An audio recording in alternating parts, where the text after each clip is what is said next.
And just to preface things, this video is not indicative of what I believe to be the writer's intent, nor is it meant to be predictive.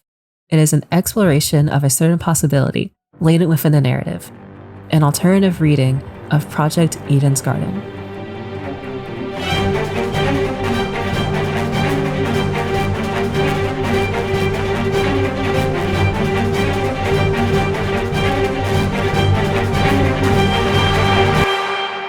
I find the handling of Eva Tsunaka to be interesting. She was an otherwise compelling character. Through the plausible deniability of her identity and status, multiple conclusions could wrap around to the same broad, fundamental truth, befitting her character. There was no stringent, singular answer that could be derived, for the very premise was mendacity. The start and end points of her associated falsehoods were interchangeable. Despite Eva having a clearly defined character arc, everything is blurred in just the right way to create an amorphous silhouette of a character, one that could be extrapolated in any which way you wish because the means to do so were built into the character and story.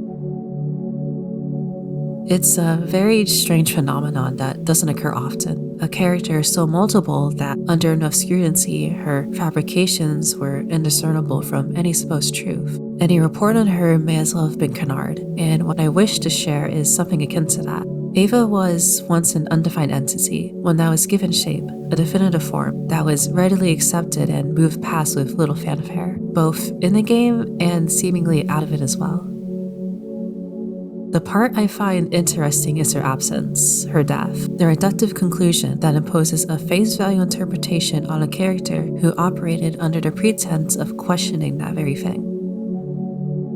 Because she's dead, there's nothing left to latch onto, yet everything can still be made to make sense, to be plausible, even if you don't believe in it.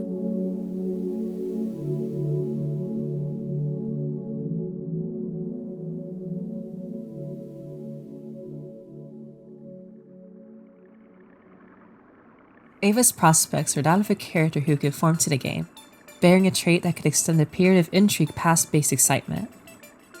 Upon the first meeting, her aloof nature carries an air of mystique, becoming a mystery in its own right, waiting to be unraveled. In the group, she stands out as an oddity. The moment her talent is revealed in the prologue, a subplot is created. You're made to hang on her every word and deduce the purpose behind them. Through Eva, you're more meaningfully engaging with the scenario. Through Eva, you're made to question the very world of Eden's Garden. At a time, to figure out Eva was to figure out the game.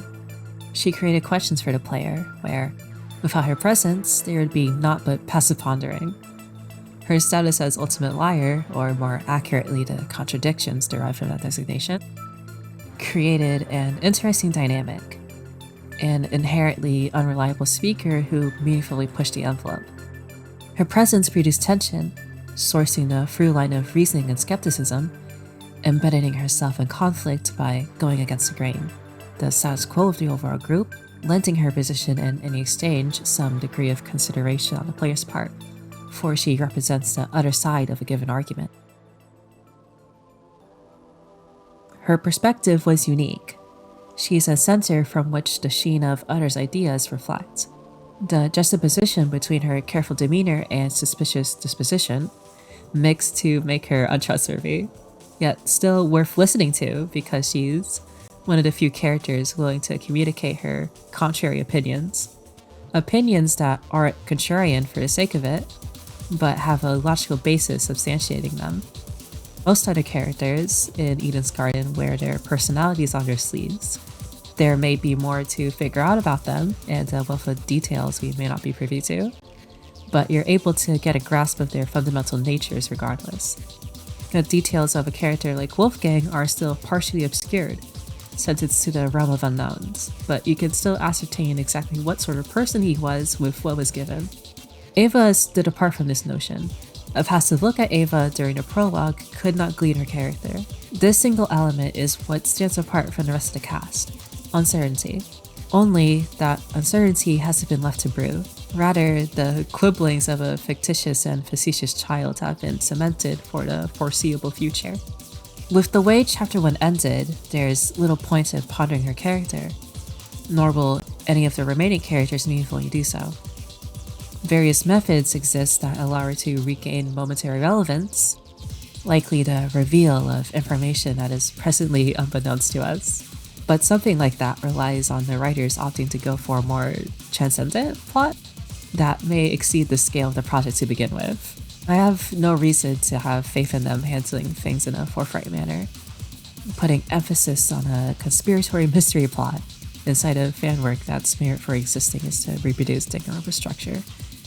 When the route they took with her character was the least interesting one long term. With her death, the supply of material to question from her, the dynamic that breathed life into those prior establishing intermittent sections, will cease until an illusory and arbitrary time in the future that may never come to pass.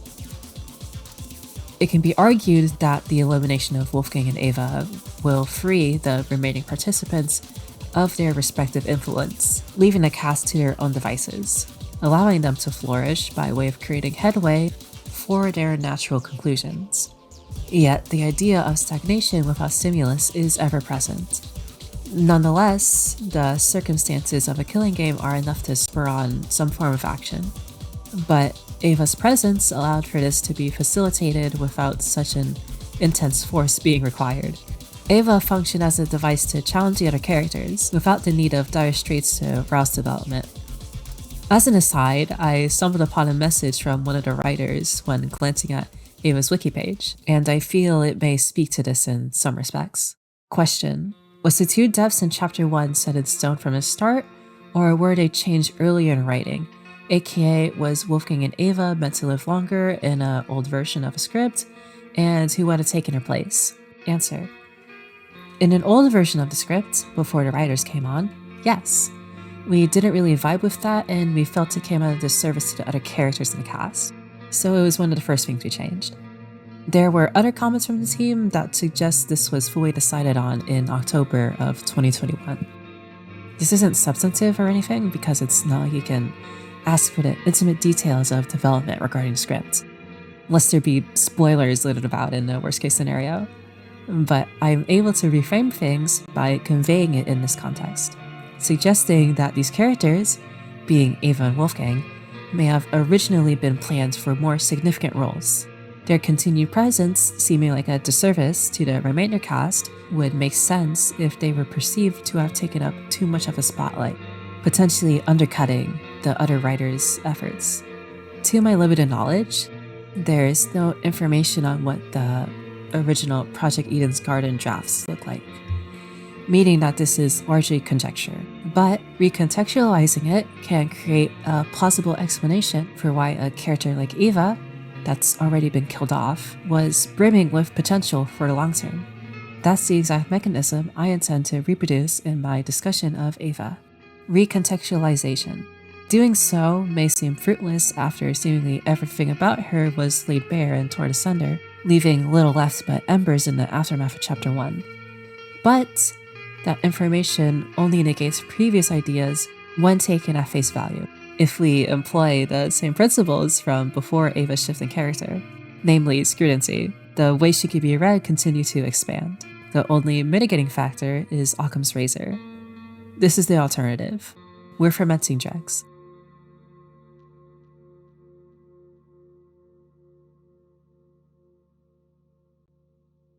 There's two Evas, and there's a clear point of divergence between them. The express delineation begins after the exposal of her talent, but let's back things up briefly. In the prologue and beginning of chapter 1, Eva keeps the group's best interests in mind. She may be somewhat adversarial with Wolfgang, but both parties worked towards the same goal: group safety. Eva's focus was on protecting the individual by guarding them with the tools needed to defend themselves, a proactive mind, and the awareness to reduce individuals' vulnerabilities, thus preventing the creation of viable targets. Wolfgang valued the group's peace of mind, believing that he could minimize conflict within the group by fostering camaraderie, subsequently making them unwilling to kill one another by way of their principles and newfound connections. These characters contrast one another due to the incompatibility of their approaches, but neither bears ill will towards the overall group. There's a ton of other parallels you can draw between the two characters, and you can even liken it to foils if you wish, but that's not my focus here. My focus is on Eva's behavior, of which there's a notable lack of malice in the prologue. Before the shift in Chapter 1, she was sparsely disruptive. The two standout instances were the reveal of her talent and speaking against Wolfgang's motivational speech after the trial's end. Eva, after recognizing the group to be uneasy with her, was very reserved, only contributing to the conversation when she felt it necessary to impart a leading statement, barring her assorted musings that were mostly meant for herself in the first place.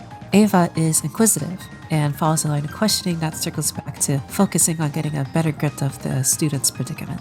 Eva pushes them along and forces them to acknowledge angles from which they refuse to openly approach things.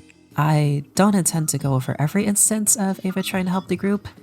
Making an exhaustive list would be exhausting, but it's very apparent in the latter half of the mock trial.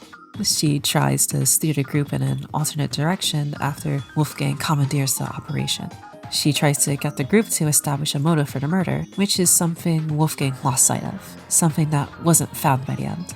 She's been taking the initiative despite the risk of ostracization, but smartly allowed the others to take the reins when progress was being made. In this way, Eva could work alongside the group to ascertain the truth of their situation without them feeling like they're being strung along by someone dubious. Her actions were not to the long-term detriment of the group, or purely for her personal gain. I'd suggest revisiting the prologue with this lens, reading Eva's actions in good faith. It'd make for a good excuse to look at it again, and you may see her in a new light. This extends towards the first hour or so of Chapter 1 as well. Now, at this point, her self-introduction as the ultimate liar may still seem like a questionable, potentially malicious act, and altogether counterproductive exercise, but we'll return to this later due to the wealth of possibilities related to it.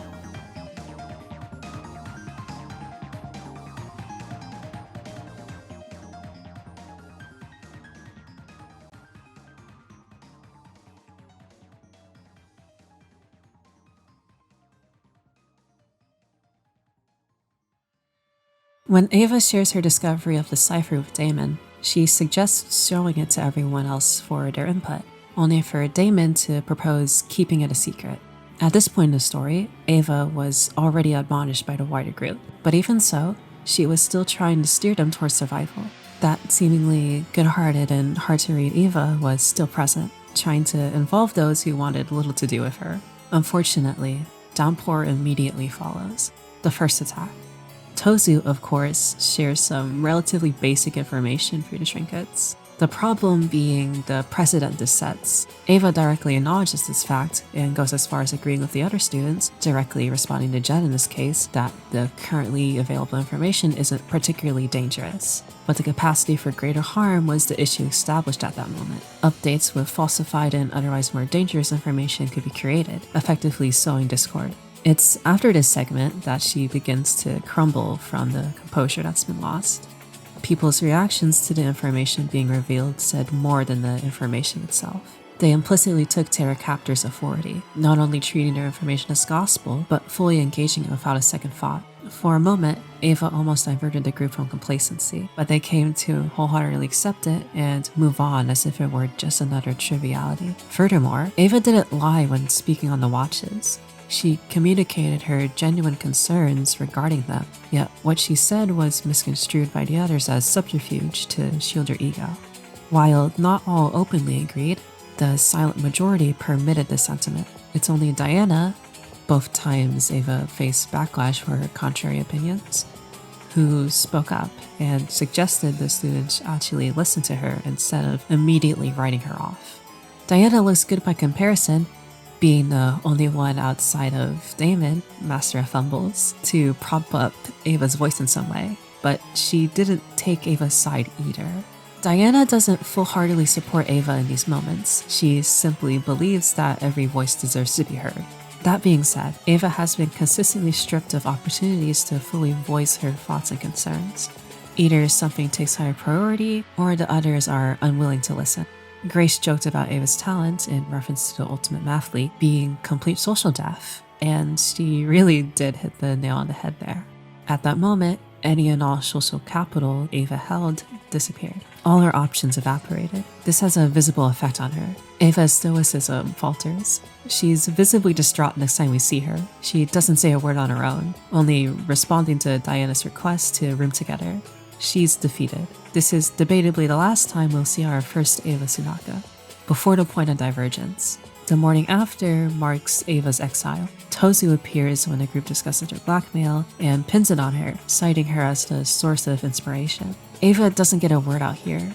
She's perturbed, frozen. The next time we see her, she's changed. This is denoted by her mannerisms differing entirely, so much so that Damon comments on it during that very exchange, and henceforth continues to do so. The game itself is asking you to question it. Her blessed stuff begins alongside a handful of other voice clips, reflecting a shift in character. After everything's gone up in smoke, the old Eva is left powerless, and the new Eva mounts her counterattack.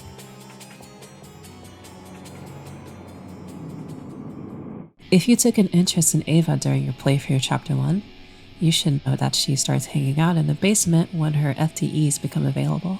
The first point of significance lies in the location. It's the same general area for her murder plan. The second point of significance lies in the timing. It's after the point of divergence.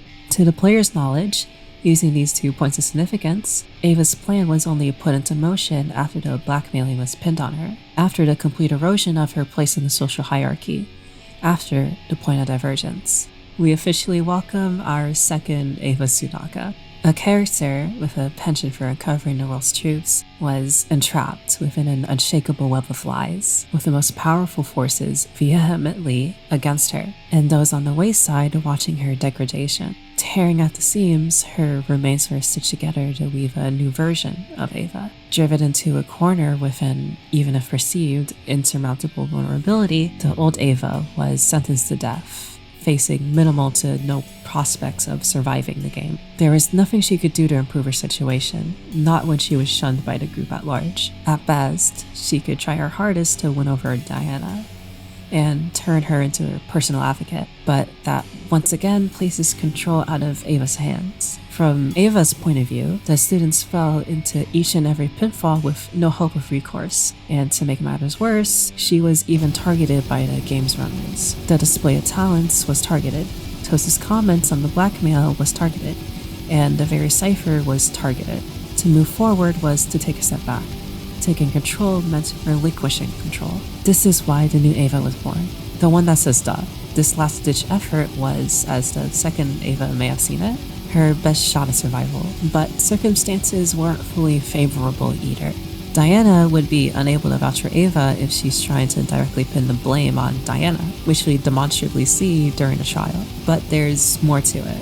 Wolfgang was a great target for anyone except Eva and Damon. Having the ultimate lawyer off your case is already a great start. And on top of that, you're allotted 2 viable scapegoats with motive to kill, being Damon and Eva. These 2 couldn't take full advantage of killing Wolfgang precisely because they both stood to gain the most from his death. Regardless, it was still Eva's best immediate shot at survival, even if it was spurred on by desperation. Accepting Tozu's deal, the traitor's perk would double to get him off her back. She may have died before getting another opportunity as good as this, even if the perk seemingly forced her to claim first blood, or else she'll face execution.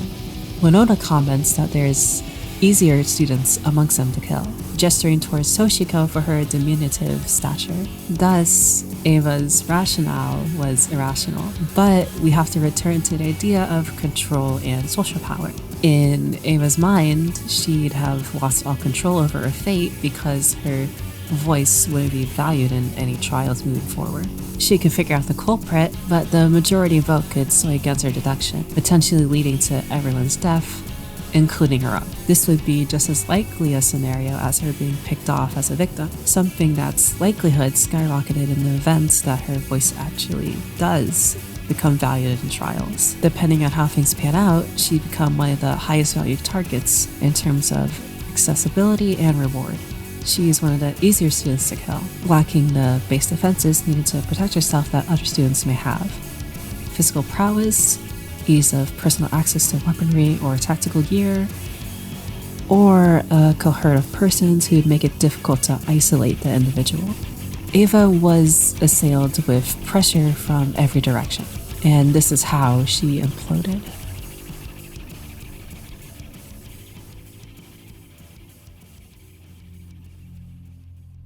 Let's revisit a previously shelved idea.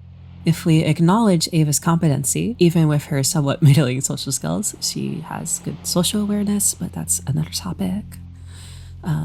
There's little reason to presume that she'd have held on to the title of Ultimate Liar for so long without a reason of her own, especially when she could have easily backpedaled it immediately after by saying she's not comfortable with sharing her talent. None of the characters genuinely, implicitly, or immediately believed her.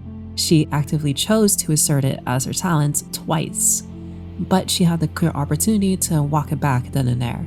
They may assume her withheld talent to be dangerous under this pretense, something partially insinuated by Grace for why she claimed to be the ultimate liar in the first place, but it earned her no more scorn than what the title of Ultimate Liar did.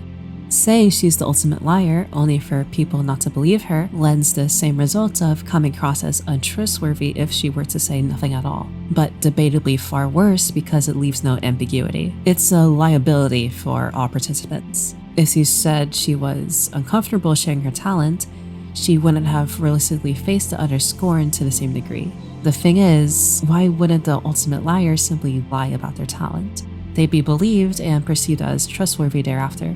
Eva didn't intend to share her talent, not until she was pressed for it anyway, and I believe she tried to operate under a principle of full transparency, or at least truthfulness for what information she was willing to divulge. Discovery of a single lie would jeopardize her credibility. Eva may have anticipated her information being shared at a later time and took the initiative to share the title on her own terms. This leads us into a more speculatory realm, but what's funny is that it doesn't really matter whether or not either of her talents are authentic, only that we acknowledge our ability to read into things beyond their face value.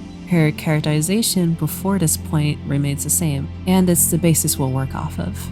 We're going to use the story's limited scope against it to weave a new narrative into it, one with the same plausible deniability Eva's character shared. Here's a question the game never asked. Why would someone who earnestly hates their talent, Ultimate Mathlete, go to a school specifically designed to further cultivate it? To keep it short, the Ultimate Mathlete may not have been the one to go in the first place. This may sound strange, but bear with me for a moment. Like before, let's backtrack a bit before returning to this topic.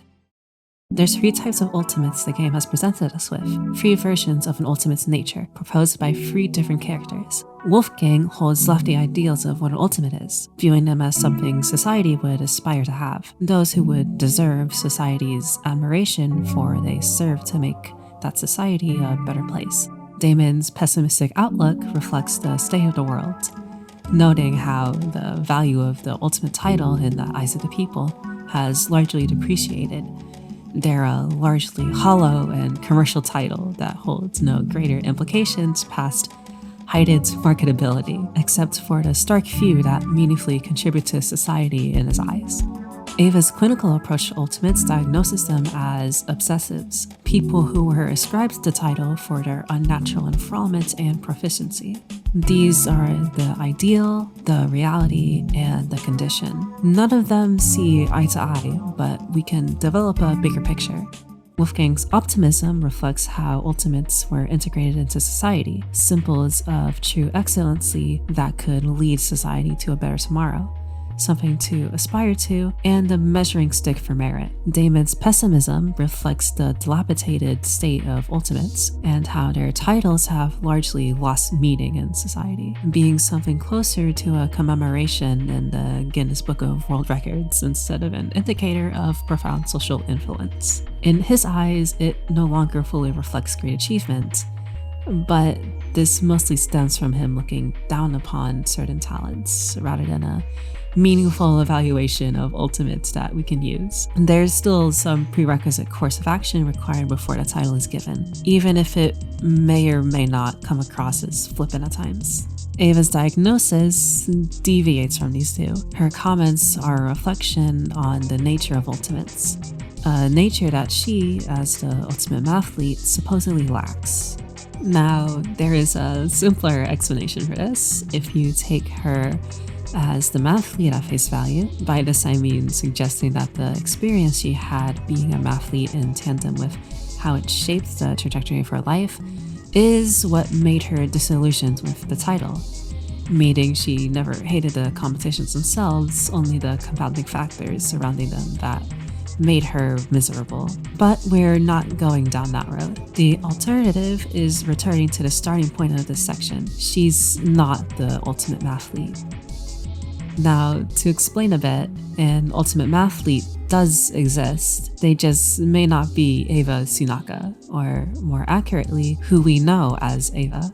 Our Eva doesn't ostensibly prove herself to hold the skills befitting the title, as the cipher didn't require overwhelming mathematical capability. I didn't bother to do it myself, but others have taken the time to solve the puzzle, commenting that they didn't find it particularly difficult. It wouldn't be out of the question for the other students to have solved the equation if they worked together.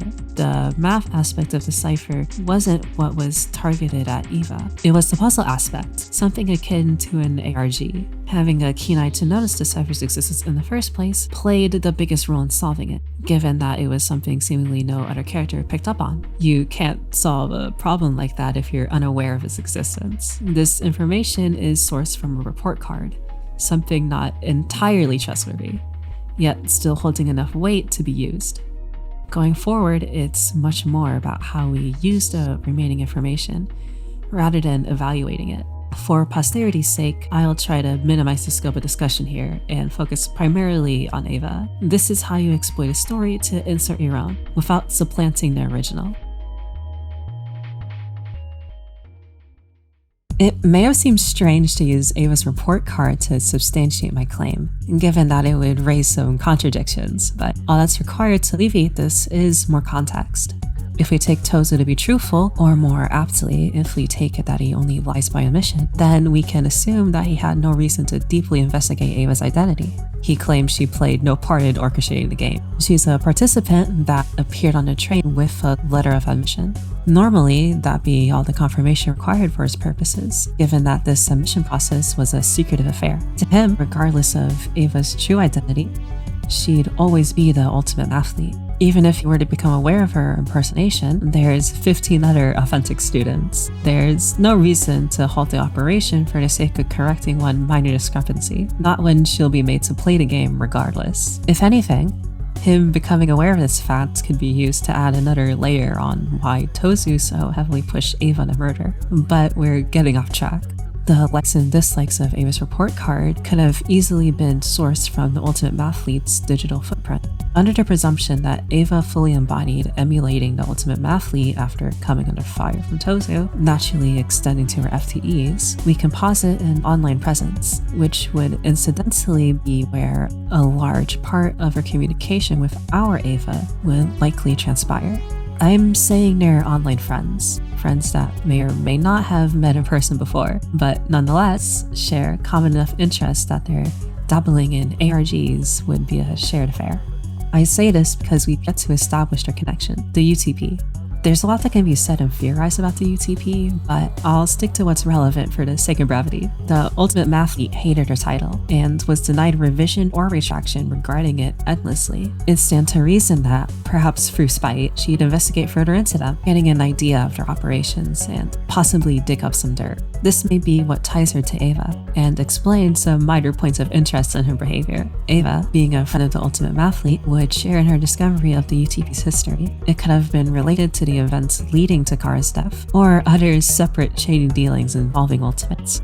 This sort of research may be at the heart of Eva's misanthropic outlook on Ultimates, one that doesn't admonish them for their lack of societal contribution or lack of integrity, but one that views them as subjects of research, potentially dangerous specimens under the right conditions. Conditions that may be met by the killing game. Depending on how you wish to approach things, uncovering documentation of the UTP's early research could stand to be the source of the Ultimate Liar moniker. It could be a faulty title given to her by the UTP to delegitimize anything she wished to show the public, or something concocted by her to get close with the ultimate mathlete. This doesn't necessarily mean they, Eva and the ultimate mathlete, knew everything there was to know about each other, just that they knew enough to be relatively close. I say this because it can be argued that there were gaps in Eva's knowledge and understanding regarding the ultimate mathlete. If you reference the summary of Eva's third FTE, Damon notes how she wouldn't tell him exactly why she wrote her research papers in the first place. Operating under the idea of her merely emulating the ultimate mathlete, we can surmise that her apprehension in divulging the answer stems from a lacking continuity in the ultimate mathlete's motivations. She understood what shaped her, but not quite what moved her forward in other pursuits. At least not from the ultimate mathlete's mouth directly. Eva's FTEs bring up another idea, brandishing your ultimate status as social currency, but purposely omitting the exact talent. This doesn't sound like it'd be an effective tactic. People could ask what field one was an ultimate in, thus rendering the leverage gained from it moot from simple skepticism. Yet there exists a pretense it can prove effective, bonding under the shared experience of being ultimates, or scouting for ultimates and their related families for more information regarding investigative matters, namely the disappearance and or death of past ultimates, where simply being an ultimate would fulfill the moral imperative needed to ease people into divulging their UTP-related knowledge. The family of dead ultimates would be more willing to disclose what they know to another ultimate over some random teenager. One day, however, the ultimate mathlete could have received a letter in the mail, recruiting them for this newly formed school of questionable origin. The privatization and freshness of it makes it difficult to check, and contactable UTP receptionists are unlikely to have been made aware of the school's partnership, even if it were real. Perhaps their friend, being our Eva, offered to visit in their stead for the sake of investigation. Being inside a location partnered with the UTP may give way to higher levels of access to UTP-related documents, and at the very least, she could scout the school for her scrupulous friend on the off-chance they'd have liked to take advantage of its resources, for instance. This could explain how a separate Eva, one that isn't supposed to be there, was caught up in that mess. Equally, it can be used to explain a previously mentioned quandary. Why didn't she clarify what her ultimate title entailed? Explaining how she got the title, or the fact that she wasn't an ultimate to start with, would likely earn her more ire than if she kept up the facade. It required the others to question the UTP, which is something they're largely unwilling to do, besides Winona, or single her out as the single non-ultimate student, increasing the suspicion cast on her as the odd one out. Her ultimate liar title was already used as a cudgel against her, and discussing it in this way, assuming she'd even be afforded a chance to fully explain, would exacerbate the issue. For Eva's sake, it was better to let others believe what they wished, for embroiling them would only serve to hurt her more than keeping quiet. There is a bigger scenario that can be extrapolated from all this, but it goes beyond the scope of this video. With this alone, we've breathed life into an alternative reading of Eva Tsunaka, changing her character while keeping her core components intact.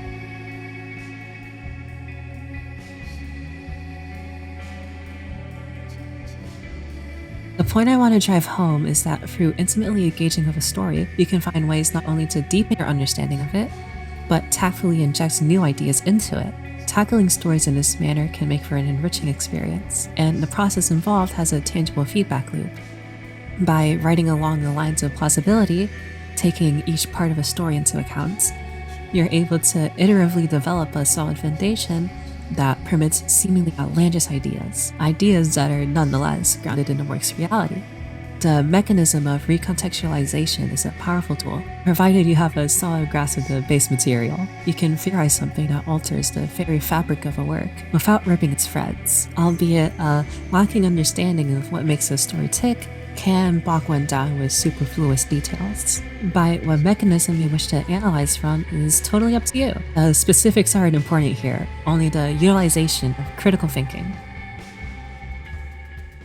There's a plethora of details that can be nitpicked in Project Eden's Garden. Check their Discord server, and you'll find various inconsistencies within the game and writing if you look for reports labeled issue. While theoretically possible, these relatively minor and inconsequential details that the devs place minimal importance on, deducible by their lack of impact on the overall story and the writer's inaction to rectify the mistaken continuity, make for an unstable foundation. One is truly only able to make bad faith arguments if they're knowingly working under such shaky ground. Part of understanding the way a story functions is to understand how the writer structure and presents it. Focusing on these peripheral details that maybe results in unclear and non-existent writing is a surefire method of shredding a theory's credibility. The foundation of an idea stemming from a story's unincorporated mistake will render any ideas based upon it null and void. Through the culmination of efforts to properly analyze a work, you're able to start recontextualizing it in a way that's plausible, even if it may be deniable. If you genuinely like this game, then I implore you to reapproach it with this mindset. There's a wealth of ideas latent in the game's narrative that I've yet to discuss in this video, waiting for those of you interested to uncover it. Right now is possibly the best time too. The next chapter won't be ready for quite a long time, and we're at a point in the story where the world is your oyster in terms of theorizing. I didn't love Eva's conclusion in chapter 1, but I found my own way of having fun with her character without erasing the writer's efforts. There's an amount of solace you can find in that sort of thing, exploring things in new ways that allow you to see them in a different light, learning to appreciate them in your own way, and in this case, partially making it your own too. I've been ruminating on Falsities, and this has been the curious case of Eva Tsunaka.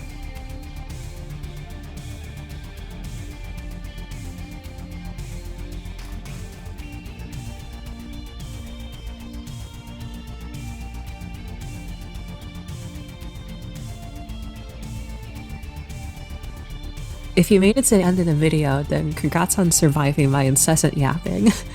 This is my first video essay, and I don't think I'll make a habit of making these, let alone for this game in particular, but I hope you enjoyed it. Now that I'm done with this, I should go play more Seabed because that game's been an absolute treasure. Project Eden's Garden may have been the topic for this video, but the core tenets of narrative exploration can be applied to just about any sort of story. You don't need to go as heavy into it as I did with this video exactly, but more deeply engaging with whatever you're occupying yourself with is a pretty good thing. Maybe try it if you haven't been lately. Okay, bye bye, I guess.